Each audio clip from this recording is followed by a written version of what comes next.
All right, the first step of putting in a bunker solution bunker is putting in the anchor lip and the drain lines, as you can see here. Typically, they'll do 4 to 6 inches up under the grass.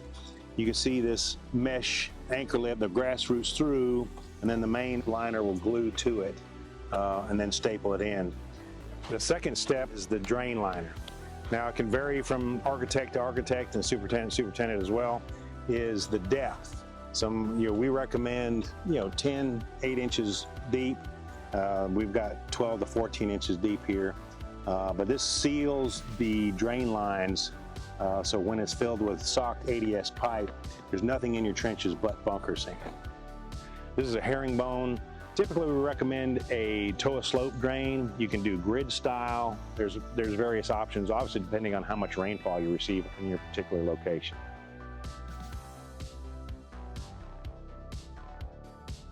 Next is the installation of the bunker solution main matting itself, which guys typically will roll down from the high point into the bunker and make sure that all the grain is going on the upslope. This grain is what holds the sand in place. With minimal sand, you can have just enough sand to cover the fibers so you know your golfers aren't going to have any plugged balls. It's got the give so the ball can hit and release. When folding the bunker solution mat into the trenches, you can roll as much or as little as you like. As long as it rolls over and is tacked into the sidewall of the trench, you're good to go. With the main liner being non-permeable, you just want to make sure you have good fall between your lateral lines. Just a 1% slope is fine, but that'll eliminate any bird bass or any wet spots in the bunker floor.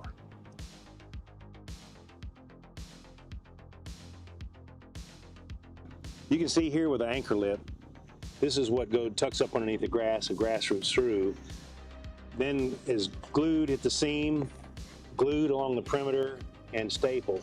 But you can see how this keeps the contaminants from ever washing into your sand.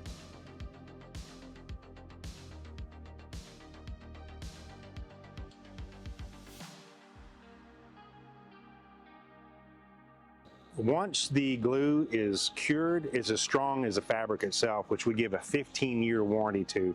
This back lining is incredibly strong. The staples don't back out.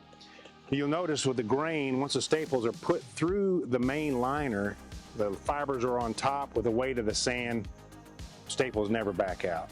Our recommendation for putting in staples on the seams and perimeter is the width of a regular hammer or rubber mallet for the centering on the seams and on the perimeter, and then we'll use the width of the hammer throughout the base of the floor. So basically 4 to 5 inch centers for the seams, perimeter, and the width of the hammer for the floor.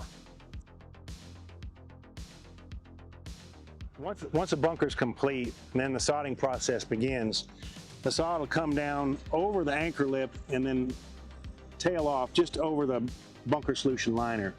The bunker solution liner is unfazed by weed eaters. You can weed eat right on it. Bunker rakes don't affect it. The only thing that will come through from outside the bunker is water. The anchor lip keeps all the contaminants from washing into your sand.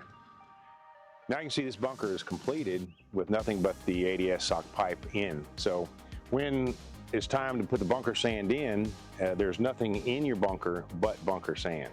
All you have to do is get a backpack blower, blow out any debris, grass clippings, what have you, or even wash it out with a hose if you like. There's no gravel, no rocks, nothing but the bunker solution matting and bunker sand. There's simply not a bunker liner on the market that can check all the needed and required boxes that superintendents want from a bunker liner in longevity, performance, and playability, all with a 15-year warranty like Bunker Solution.